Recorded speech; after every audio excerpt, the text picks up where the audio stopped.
Hello, everyone. Welcome to the Real Estate Deli. Today, I have an incredible guest on, a brother from another mother, a Boricua in the house. Let me introduce you to my good friend, Paul Rodriguez. What's going on, Money Making Mando? Appreciate you having me, buddy. Appreciate you, brother. All Thank you for love. coming on. Yes, sir. Let's get it right into it. You are the CEO of VCI, which is Veterans Choice Investments, right? You're a husband, you're a dad, you're a veteran of the Air Force, I believe. Yes, yes, sir. Awesome. So let's start there. What made you enlist into the military? Well, if I'm being brutally honest with you, bad grades in high school. I was a C student, and then my senior year, I was like, dude, you're telling me I can skip class with my friends and go do whatever I want, thinking I'm an adult, and dig myself into a little summer school action. And, I had a conversation with my father. We're sitting at the dinner table. I just finished summer school, and he's like, well, dude, like, what are you going to do now? Like, what's your plan? And I was like, I'm going to apply to all these colleges, right? And I apply, don't get in. They're like, bro, you didn't show up to your classes. Why would you?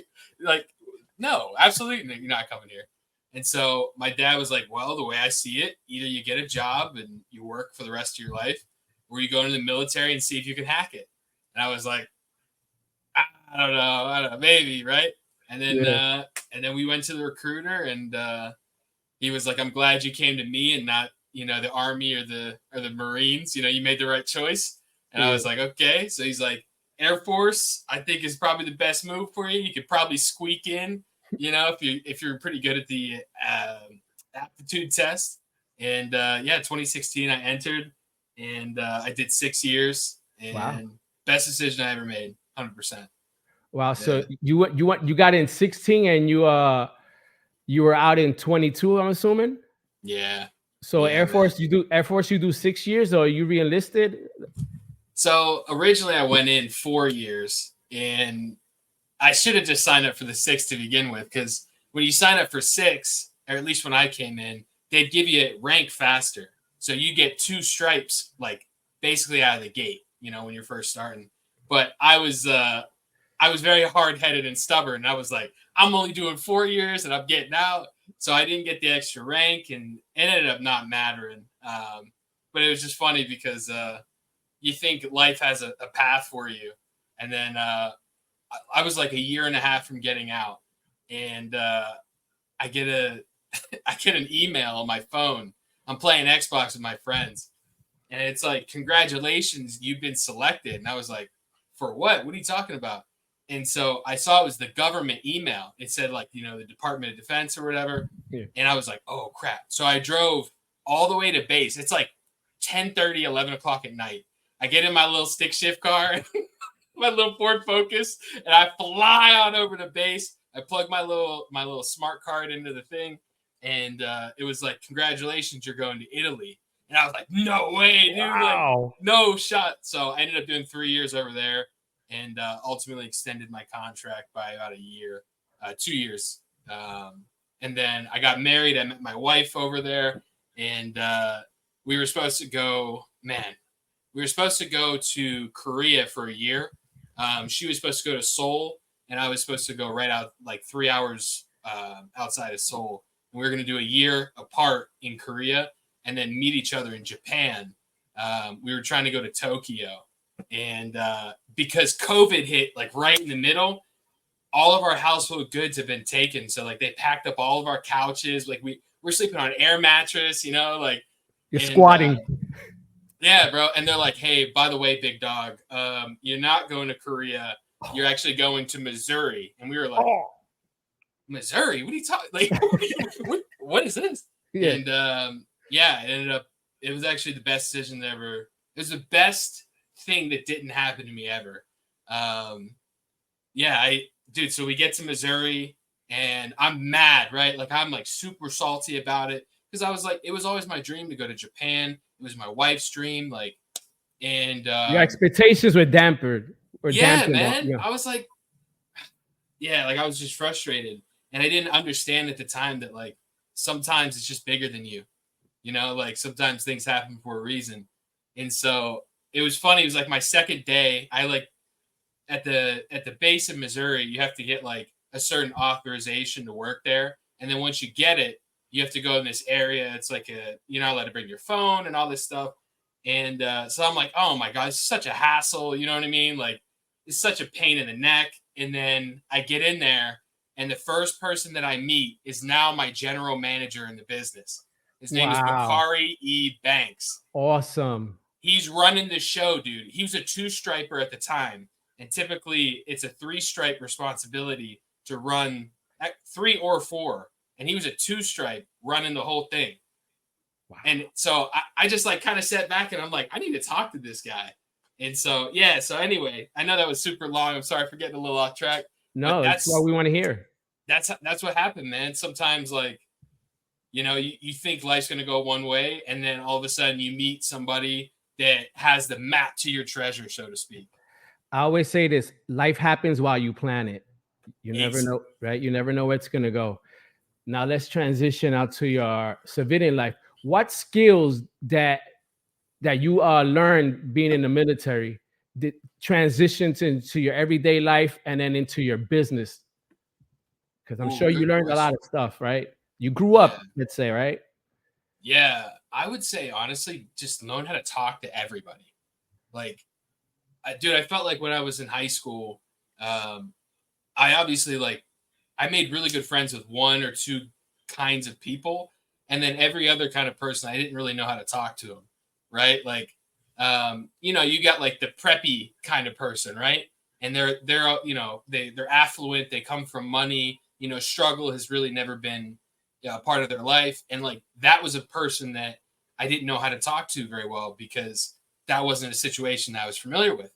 And so the military got me to talk to everybody, and especially the people that I don't like, right? Like you don't have to like everybody that you work with or that you come across, but you still have, be a gentleman about it, or Yeah, a gentle lady about it. correct. And dude, I'll tell you what, just talking to people, knowing how to answer the phone the correct way, showing respect, those kind of things are what really transition well for me. Awesome. So you made it from Pittsburgh, PA, Yep. via then to the Air Force. Yep. You ended up in Missouri. Once you're out of the Air Force, where did you call home? So I actually stuck around in Missouri because my wife was still active duty for about a year. And so basically we were like, okay, after this year is up, you'll get out of the military and we'll move down to Florida, right? Where that's what we thought we were going to do. And then a few months before she gets out, we find out she's pregnant.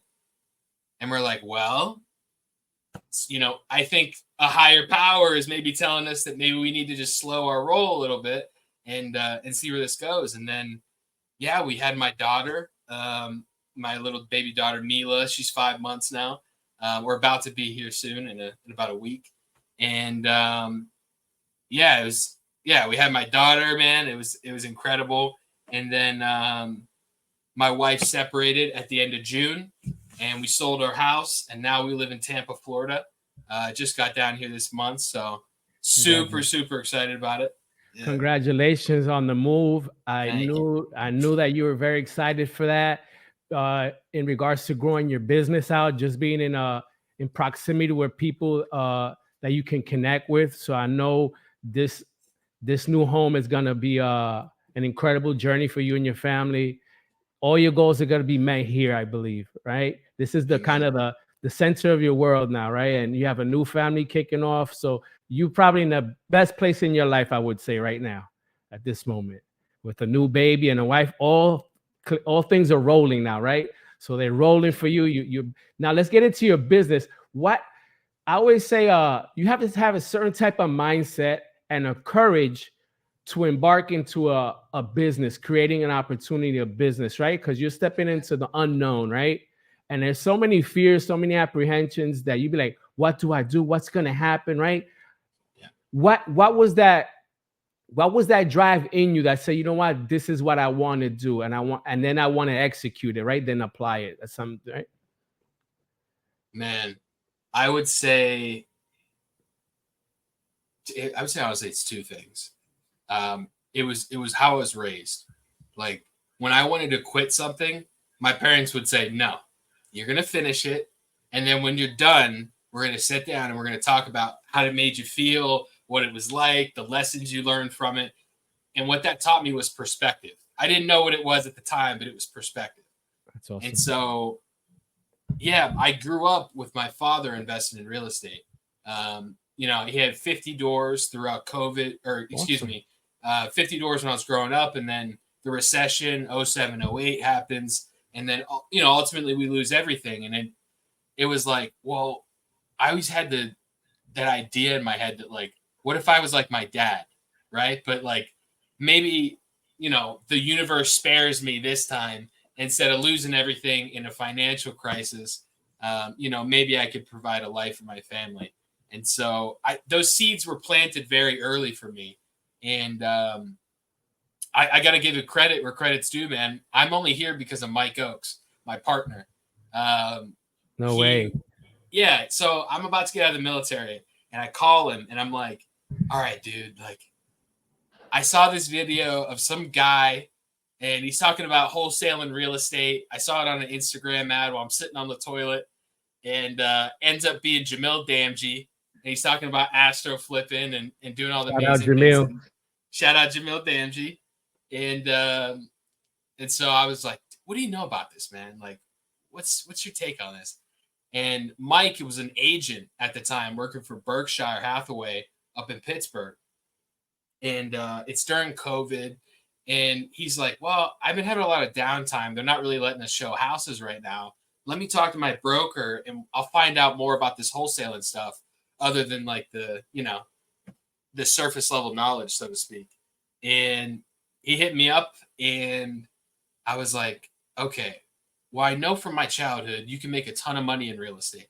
You can create wealth for your family and you can create a beautiful thing for those around you if you do it right." And so I always had that idea in the back of my head. The opportunity presented itself. And from there, I've just implemented what my parents taught me. You can't give up. Like if you're going to start something, you finish it. And my goal was I'm not going to stop until I've completed a real estate transaction. And it took me a couple months. I had to learn how to wholesale, how to comp, how to do all these crazy things. But I did everything that those before me taught me. Like I learned how to invest in real estate from my dad. I learned how to analyze a property from Mike. I learned not to give up because my mom and my dad always drilled it into my head. So I honestly, man, I just say I'm a product of my environment. I'm here because there's somebody out there looking for me, and I just keep listening. Yeah, keep listening to those whispers, right? Go Yeah, with your instincts. Kudos to you for grinding it out and seeing the vision and believing in yourself. At the end of the day, right? It's some belief system. And shout out to your partner, Mike. He's an incredible guy. You always kind of that's need someone to lean on, right? Especially when you come into a journey. Sometimes people don't have that, and you were fortunate to have each other to go through those steps, right? And just what are we doing? Like, let's comp or let's do whatever, right? Let's see how we yeah. going. So your onus of your business is started in wholesaling. Is that where your business is still at? Yeah, I would definitely say that. I would say if you're in real estate and you're not doing wholesaling, where it's legal, obviously now it's getting a little sticky, Sure. but yeah, absolutely. I think there's always going to be a place in my business where we do some kind of either wholesale, connecting, finder's fee, commission splits. Uh, um, yeah, because I mean, there's always going to be people that want to buy real estate. There's always going to be people that want to sell, right? So if you can Sure. somehow just put those two people together, you're part of the transaction now, and that's where we really, I think, we fit the best. And where are you? Where you specify? Is it single family, multifamily? Do you have anything specific, or you do it all? We do both. Yeah, so Awesome. we do a bunch of different things. So we have an awesome acquisitions and dispositions team. They handle everything single family. Those guys are killers. And so basically, what it looks like is the acquisition team will either do inbound leads. We obviously have implemented AI. And if you guys are Awesome. interested, might get you a little link on that if you're a real estate investor. But yeah, we implemented that. They basically take them down. The AI robot calls all of our leads. Our guys then get on the phone with them and just say, hey, sounds like you might be interested. They get them under contract, and then they hand them over to the disposition team. The app team wipes their hands, walks away. Okay, let's go get more contracts. And then Dispo sells, the equity in the contract, or Awesome. sells our rights to the contract. So how many Yeah. people on the team now? I think we're a team of 9 now. Yeah, so it's crazy. And then Mike and I handle the multifamily, along with Desmond and Alex. So And then Bakari, which was the point man in the Air Force, is now the point man here as well. absolutely, Bakari is without a shadow of a doubt the most amazing piece of our team. He's the glue that holds everybody together. He does single family, he does multifamily.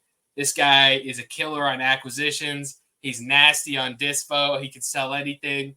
I always make the comment that he could sell ice to an Eskimo. Like, he's just that good. Like, he's that guy. So that And water so, to the well. yeah, exactly, man. That's Bakari. If you know him, you know. And when you started a business, you always had him in mind. Oh yeah, yeah, dude. The first conversation I have with him, mind you, like, he's the youngest guy in the room that we're talking about, right? Okay. And the first conversation that him and I ever had was about Amazon FBA, drop shipping, e-commerce, talking about just sales in general. And man, I'll tell you what, like, from day one, there was just something there. Like, I just knew he was special. And yeah, from the moment we started, Mike and I literally, like, we had a talk that we wanted to start the business. And like a week later, I got an email about a house that was going up for auction, like right around the corner from me. It was like maybe 5 minutes down the road. And I texted Bakari and I was like, hey, bro, are you interested in real estate at all? He's like, yeah, what's up? And I was like, meet me at this house, like, or, pull up to my house and then we'll go together. And the house was total shack, man. I mean, it was like people spray painting, penises on the wall, and it's just like, it was ridiculous, man. A dump. Yeah, but it, like, ever since then, dude, Bakari was locked in. Like, it lit a fire under him. And then he was like, okay, cool. Like, how do I do this? Like, what do I need to do? Where do I get started? And I was like, oh, okay, so you're into this. Got it. And yeah, that was, 2 years ago, man. We've been locked in ever since. Shout out to Bakari again. Awesome. Yeah. When I was speaking to Mike, he says when you do, I guess, new hires, that you make them go through a gamut. You make them watch some videos. There's a pre-workout before the workout, I guess, to see if you belong with us, right? Let's say if we're simpatico with each other. See. So I'll give away my sauce because I think it'll help some people, man. All about providing value for you guys. So whenever someone is even remotely interested in working with us or for us, whatever the case may be, I like to have a conversation with them, right? Mike and I call it a discovery or a networking call. And we just get on here, we chop it up, we get to know each other. I tell you where I'm from, you tell me where you're from, you know what I'm saying? Or what side your mama stay at, or your granddaddy stay at. Yep. And then once I get to know you as a person, then I'm like, okay, dude, so you obviously know what I do. Why do you want to be a part of it? And I gauge their reaction. And a lot of times those people are like, I'm here for the money. And I'm like, okay, but like, what's your why? What's your Mount Everest goal? Like, I start asking them all these antiquated questions that they're not ready for. And then they're like, I don't really know. I wasn't prepared for this. And I'm like, okay, here's what you're going to do. You're going to go down to Amazon.com. You're going to buy the book, The Secret. Okay. And then after you're done with that, you're going to go on YouTube and you're going to watch the Jerry Norton and Pace Morby Creative Finance Masterclass. It's free. It's long, but it's free. Check it out after you read the book and you watch all the videos. Then talk to me. I'm not gonna chase you around. I'm not gonna follow up with you. you got to find me. And the people that always find me are the ones that stick around. Because I made the mistake in the past, dude, where I would hire one of my buddies. And I'd be like, come work for me. And then they show up for a couple meetings. They never do anything on their off time. And they ultimately fizzle out. And so I said, dude, there's got to be if we're doing this for real, we're treating this like a business, there has to be a high barrier for entry. Like, you got to bring some value from day one. And all those people that do that, all the guys and girls on our team that have read the book, that have watched the videos, that have then come back and said, hey, I'm thinking about doing this. Those are always the best ones, man. Wow. You mentioned Mount Everest. Let's touch base on Mount Everest. We belong to a real estate community, which we mentioned, Pace Morby and Jamil Damji, Astro Flipping and Creative Sub 2, Gator, TCs. Shout out to them. They're actually in a community camp now that we will be joining them in September. Let's dive into how this community has impacted your business, your life. Man, no, you got some good questions. So, okay, so first of all, I would say that a large majority of my success is attributed to Pace Morby and Jamil Damji. I didn't have the opportunity to just throw, a bunch of money at real estate masterminds and stuff. Like, I was in the military, man. I was making like a couple $1,000 a month, if that. Yeah. I wasn't balling. I learned a lot of what I learned on YouTube. YouTube U is what Mikey likes to call it. The best.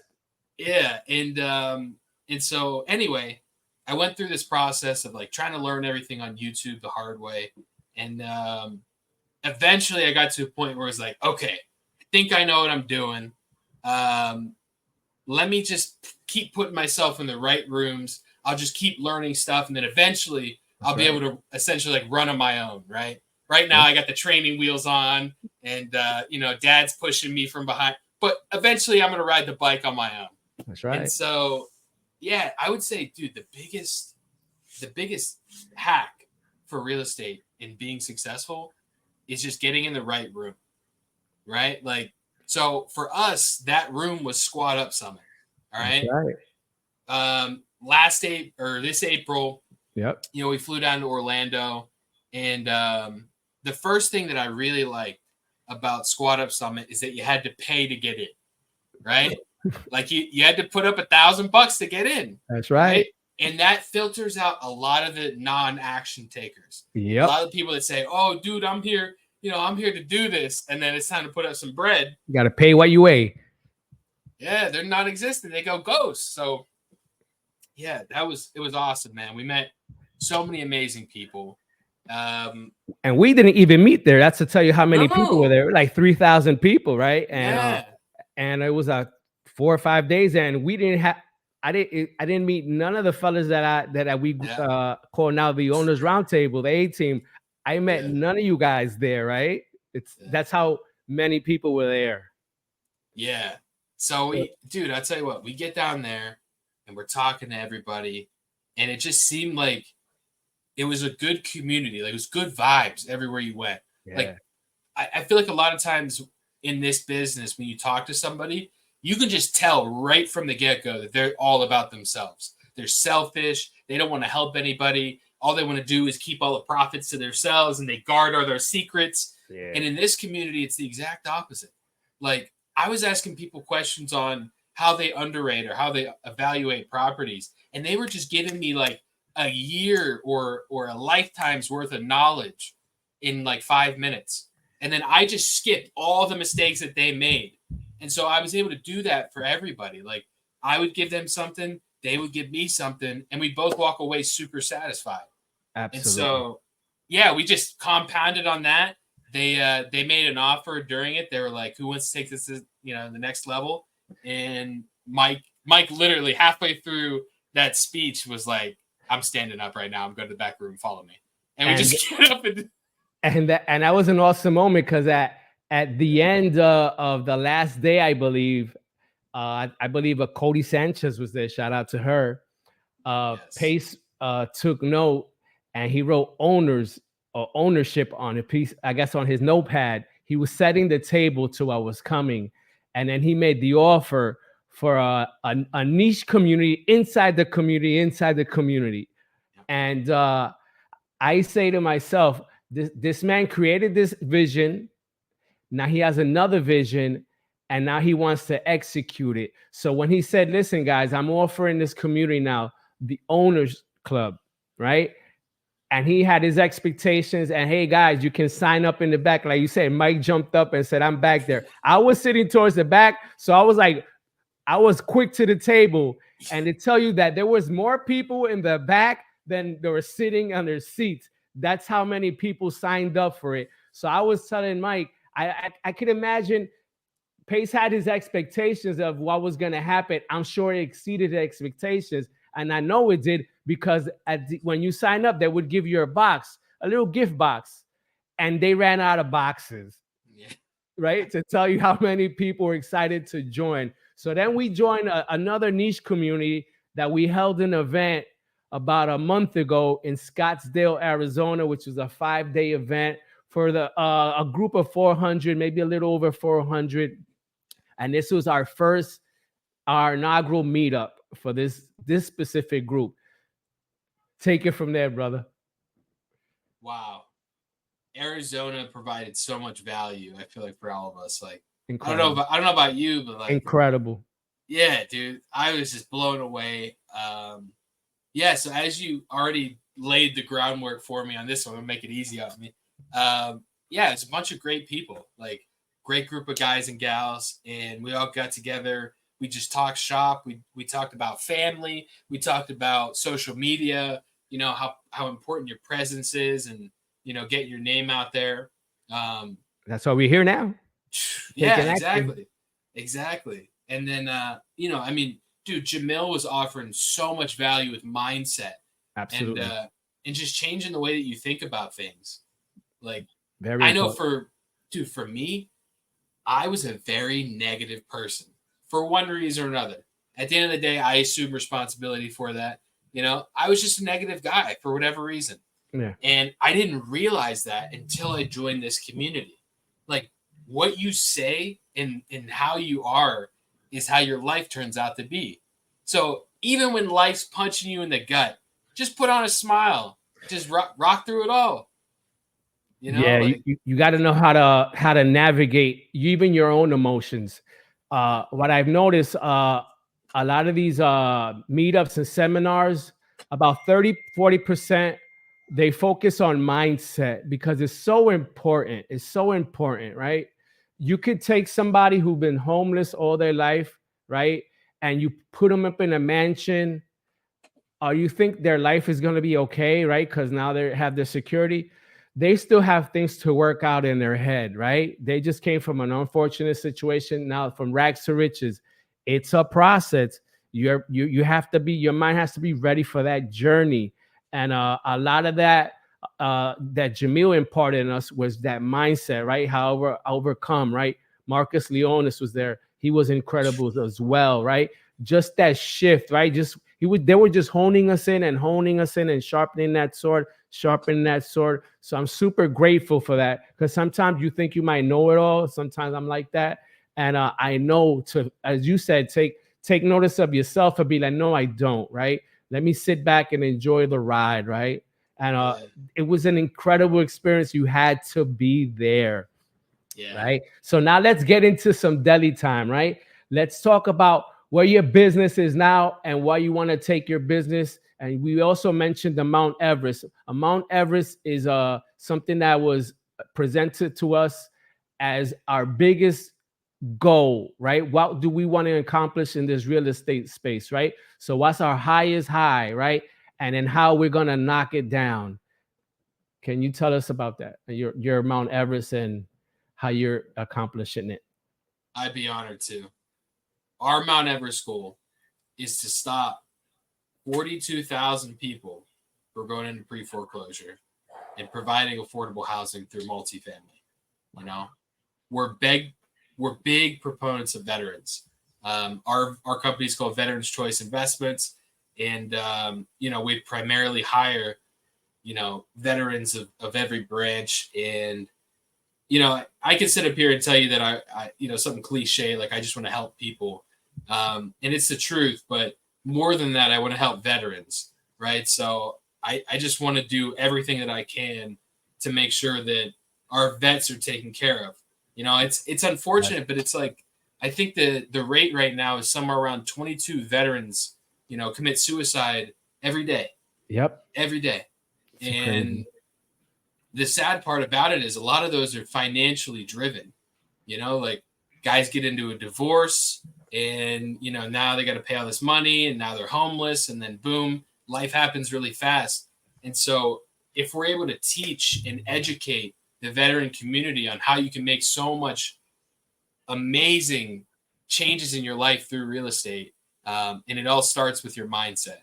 And so that's our mission. We want to teach as much as we can, put as much value into our YouTube and in our content, so that, a guy that, might have done something that he can't take back can then look back and say, wow, I was in a really messed up space, but, ultimately it was my community, my veterans around me that got me out of it.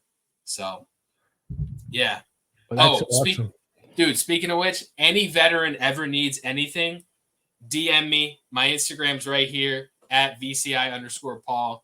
I got a ton of connections. If you guys are going through a hard time, we have connections at the VA, at Military One Source. We're all vets all the time. So I just want to put that out there. I appreciate you guys. That's awesome. Make sure you reach out to Paul. He's there to help you guys. Paul, thank you for sharing your journey. Thank you for sharing your story. Thank you for where you're going with the team. I'm proud of you. You guys are amazing fellas down there in Tampa. Much success to you. Your goals will be met, brother. Thank you again. Mando. Thanks for having me, man. I really appreciate it. We'll meet again, brother. Sounds good.